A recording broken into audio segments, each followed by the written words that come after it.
नमस्ते, मेरो भान्सामा धेरै धेरै स्वागत छ तपाईलाई र आजको मेरो भान्सामा चाहिँ म बनाउन गइरहेको छु मटन कोफ्ता करी।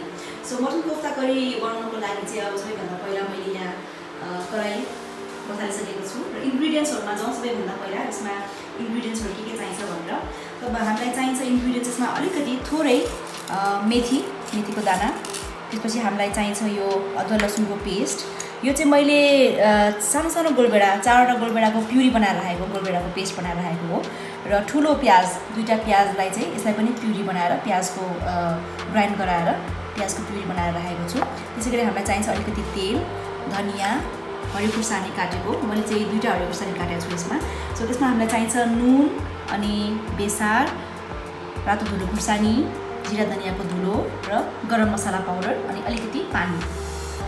र यो चाहिँ रहेको छ मटनको कोफ्ता र यो कोफ्ता चाहिँ हामीले फ्राई गर्नुपर्ने हुन्छ र अगाडि भिडियोमा चाहिँ तपाईहरुलाई मैले यो बनाउने तरिका चाहिँ भनिसकेको छु। सो यसमा डिटेलमा म जादिनँ र अब चाहिँ हामी तेल पनि तातिसकेको छ, यो कराई पनि तातिसकेको छ। यसमा चाहिँ म तेल हाल्छु र कोफ्ताको करी बनाउनको लागि रेडी हुन्छु। सो यसको यहाँ तेल अब तातिसकेको छ, यसमा चाहिँ म मेथीको दाना हाल्दैछु। मेथी पुर्याउने तेलमा हुन्छ, तेलमा मेथी पुरिसकेपछि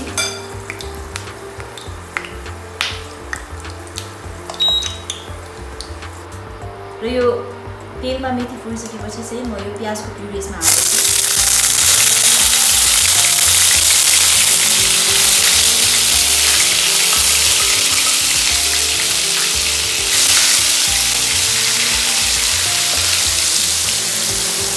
तेल मजाले तातिसकेको छ, यसमा चाहिँ यो प्याजको प्युरी म हाल्दैछु।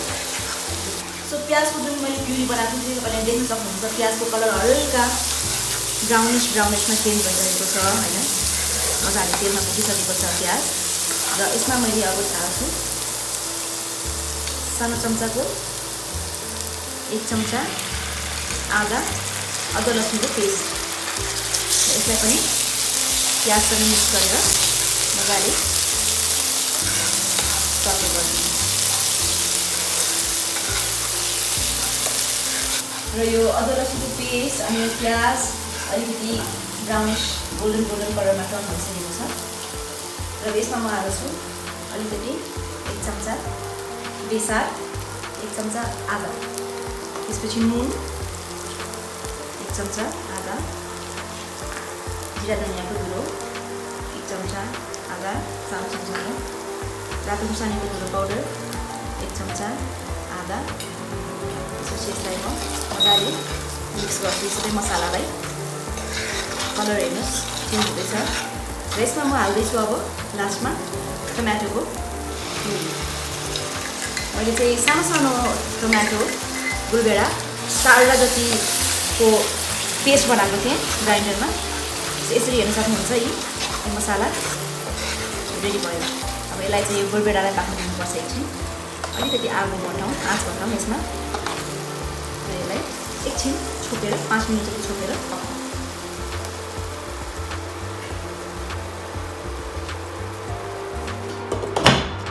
5 मिनट भइसकेको छ, यो तपाईँले हेर्न सक्नुहुन्छ। मैले गोलबेडा हालिसकेपछि यो चाहिँ तेल छुटिँदै आएको छ मसलाबाट।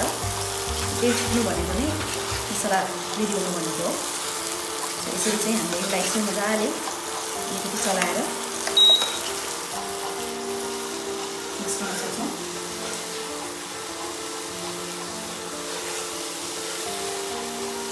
यसरी चाहिँ छुटिसकेपछि मसलामा हामीले यसमा अलिकति पानी हाल्छौँ। यो चाहिँ आधा ग्लासभन्दा थोरै बेसी पानी छ, आधा कपभन्दा। यदि पानीले पुग्दैन होला अलिकति अझै हाल्छु, हाफ कप।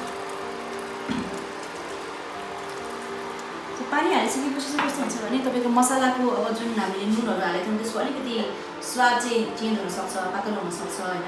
त्यस कारणले गर्दाखेरि चाहिँ फेरि एकपल्ट चाख्नुपर्ने हुन्छ यो कस्तो भयो भनेर, यसको मसला मिठो पुगेन भनेर। ओके, यसमा चाहिँ अलिकति नुनको आवश्यकता पर्यो। अब सिन्स पानी हालेर भएको कारणले गर्दाखेरि आधा चम्चा जति नुन, पिरो पनि अलिकति कम छ, त्यही भएर म हाफ चम्चा जति धुलो खुर्सानी अझै हाल्छु र यो चाहिँ अब मैले गरम मसला पाउडर लिएर आएको छु बजारमा गरम मसला पाउडर पाइन्छ त्यही प्याकेटको मसला हो यो गरम मसला पनि माथिबाट यसरी यसलाई हालिदिन्छु र यसलाई एकछिन यो पानी हालिसकेपछि यसलाई उबाल आउन दिने अब यो अलिकति त्यसमा उबाल आइसक्यो यो मसलामा यसमा म अब कोफ्ता एकैपल्ट गर्दै डिप गर्दैछु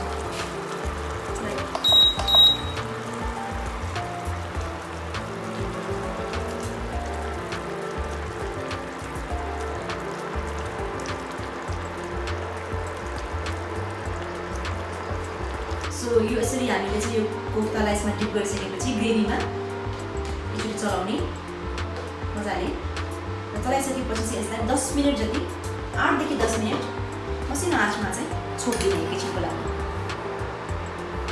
सो 8 देखि 10 मिनट मजाले हामीले चाहिँ यसलाई सिमर हुन दिने एकछिन हुन दिने होइन र रेडी भइसकेको छ यो 10 मिनट पुगिसकेको छ र तपाईँले हेर्न सक्नुहुन्छ यो ग्रेभी पनि मजाले पाकिसकेको छ कोफ्ता पनि मजाले डिप भएर 10 मिनट पुगिसकेको छ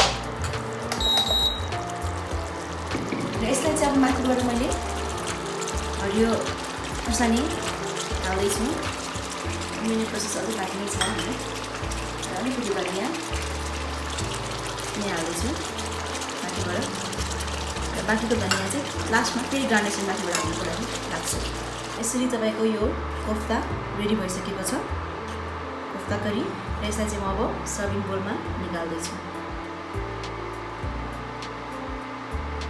तपाईँको यो धनिया अनि त्यसपछि जुन हरियो खुर्सानी मैले हालेको छु त्यसले एउटा एक्स्ट्रा फ्लेभर र टेस्ट दिन्छ माथिबाट र हरियो खुर्सानी चाहिँ अलिकति हरियो खुर्सानीको बास्ना आएको मिठो हुन्छ पिरो पनि अब स्वाद अनुसार तपाईँलाई अझै धेरै पिरो मनपर्छ भने तपाईँले अझै धेरै हरियो खुर्सानी राख्नुभयो नि हुन्छ माथिबाट आफ्नो इच्छा अनुसारको निकालिसकेपछि माथिबाट अलिकति मैले गार्निसिङको लागि फ्रेस धनिया पनि हाल्दैछु यति भइसकेपछि तपाईँको कोफ्ता करी रेडी सो आजको यो मटन कोफ्ता करी रेडी भइसकेको छ मेरो भान्साको स्पेसल रेसिपी आजको लागि र तपाईँले मेरो च्यानल सब्सक्राइब गर्नुहोस् लाइक गर्नुहोस् सेयर गर्नुहोस् र योभन्दा पनि अझ इन्ट्रेस्टिङ मिठो रेसिपीहरू मेरो भान्सामा लिएर म उपस्थित हुन्छु नै थ्याङ्क यू फर वाचिङ